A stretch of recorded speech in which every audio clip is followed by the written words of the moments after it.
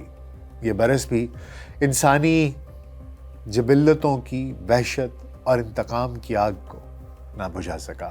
تاہم پھر بھی جاتے جاتے یہ انسانوں کی ہی کچھ جماعتوں کے لیے انسانیت کی اجتماعی فلاح کے لیے کچھ امیدیں بھی دے کر جا رہا ہے. اور 2025 اپنے دامن میں کیا خوشیاں، کیا غم، کیا المیے، کیا حادثات چھپائے بیٹھا ہے، یہ تو ہم پر کل سے ہی آشکار ہونا شروع ہوگا. فی الحال 2024 کے آخری پوڈ کاسٹ کے ساتھ ڈاکٹر ناصر بیگ کو اجازت دیجیے، اس دعا کے ساتھ کہ آنے والا سال آپ کے لیے، آپ کے اہل خانہ کے لیے صحت، تندرستی، کامیابیاں اور خوشیاں لے کر آئے. اپنا بہت خیال رکھیے گا. میری طرف سے، میری پوری ٹیم کی طرف سے آپ کو نیا سال بہت بہت مبارک ہو. اللہ حافظ.